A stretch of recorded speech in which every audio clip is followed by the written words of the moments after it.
नमस्कार, मैं अनिल कुमार परिहार, प्रवक्ता रसायन विज्ञान डाइट ईटासी। आज के इस शैक्षणिक वीडियो में हम डीएलएड चतुर्थ सेमेस्टर विषय विज्ञान के अंतर्गत धातुओं के निष्कर्षण और धातु कर्म की प्रक्रिया यानी प्रोसेस ऑफ मेटलर्जी के बारे में अध्ययन करेंगे।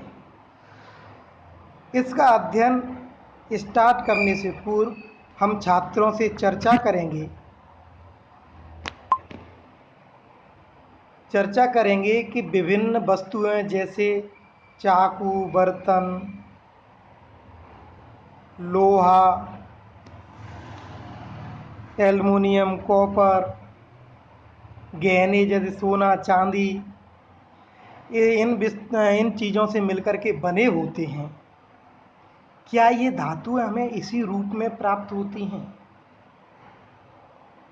इस तरह हम उनके पूर्व ज्ञान के स्तर का निर्धारण करते हुए फिर अपनी विषय वस्तु का उनके समक्ष प्रस्तुतिकरण करेंगे। तो आज के इस वीडियो में हम मुख्य रूप से खनिज एवं अयस्क में अंतर,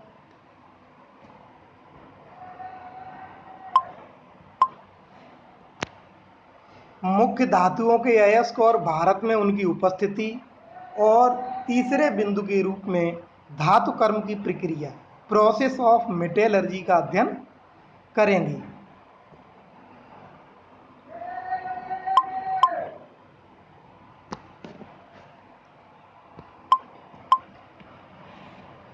तो पहले शीर्षक के अंतर्गत हम समझेंगे खनिज क्या हैं। ये धातुओं पृथ्वी की सतह पर भूपर्पटी में और समुद्री जल में या उसकी सतह के नीचे यौगिकों के रूप में या मुक्त अवस्था में पाई जाती हैं, जिन्हें खनन करके उस जगह से निकाला जाता है, अतः इसे खनिज कहते हैं। जो पदार्थ खनन के माध्यम से निकाला जाता है उसको खनिज कहते हैं।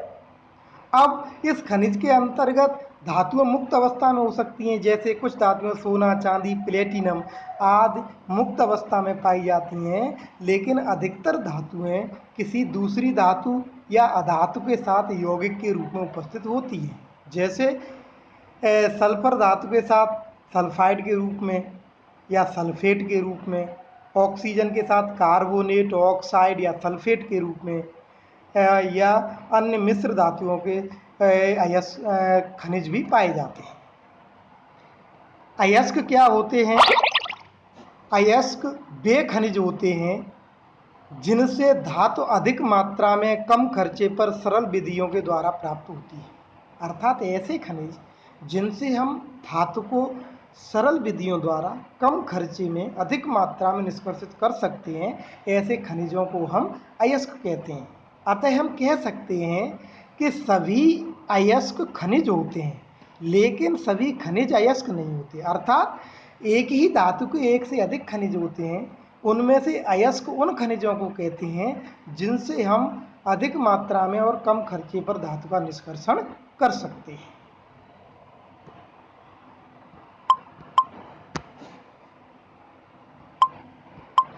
अब हम अध्ययन करेंगे भारत में खनिजों की उपस्थिति।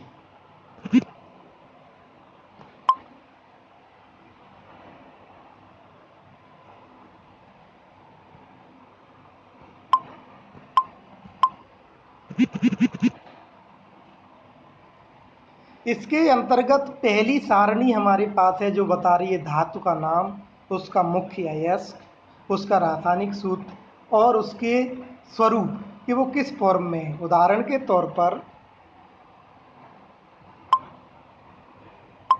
पहला अयस्क है मैग्नीशियम, धातु का मैग्नेसाइट जिसका रासायनिक सूत्र है MgCO3 और यह एक कार्बोनेट अयस्क है। अर्थात इसमें मैग्नीशियम धातु कार्बन और ऑक्सीजन अधातु के साथ यौगिक के रूप में है।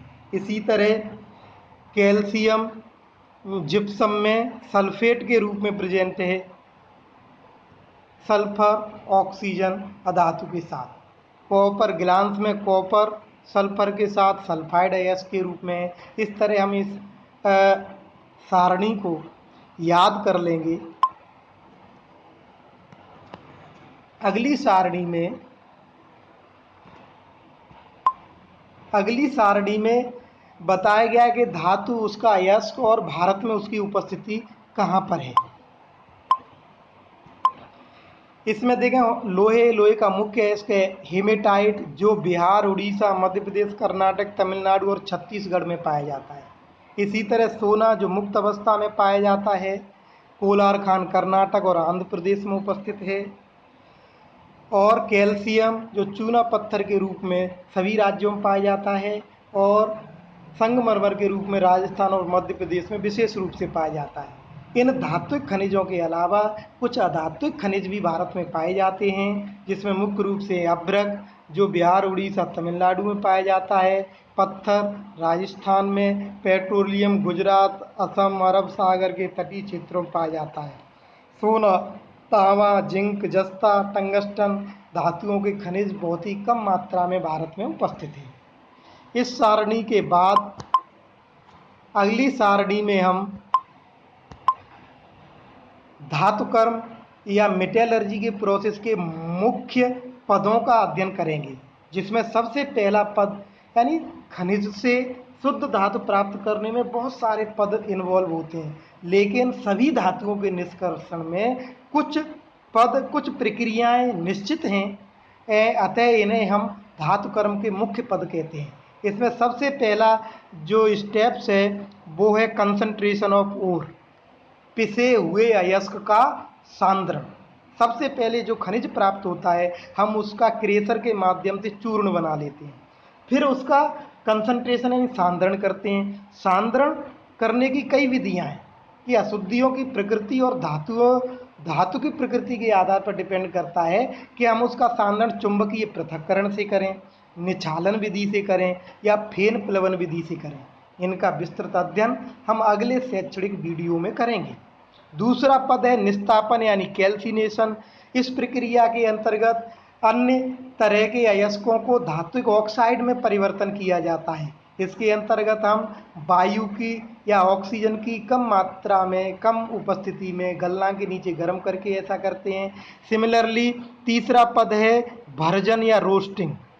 भर्जन या रोस्टिंग में भी क्या करते हैं, हम अन्य धातु अयस्कों को इसमें धातु ऑक्साइड में कन्वर्ट करते हैं। इसमें हम क्या करते हैं, ऑक्सीजन की अधिक मात्रा में गलनांक से नीचे गर्म करते हैं और इस तरह से जो सल्फाइड, कार्बोनेट, सल्फेट इस तरह के जो अयस्क हैं उनको हम धात्विक ऑक्साइड में कन्वर्ट कर लेते हैं। ऐसा हम इसलिए करते हैं क्योंकि धातु का अपचयन धात्विक ऑक्साइड अयस्क से आसान होता है। अगला चौथा स्टेप है प्रगलन, स्मेल्टिंग। प्रगलन या स्मेल्टिंग, इसके अंतर्गत हम धात्विक ऑक्साइड को गला करके उसमें उपयुक्त अपचायक निर्धारित मात्रा में मिला करके धातु को अपचयित कर लेते हैं, शुद्ध धातु प्राप्त कर लेते हैं। और पांचवा और अंतिम पद है धातुओं का शोधन। इस तरह प्राप्त शुद्ध धातु का शोधन, रिफाइनिंग हम करते हैं और उसका उपयोग हेतु उसे दुरुस्त करते हैं। अगर हमें कोई एलॉय बनाना है, मिश्र धातु बनाने हैं, तब भी हम इस प्रगलन के बाद उस स्टेप में हम ऐसा कर सकते हैं।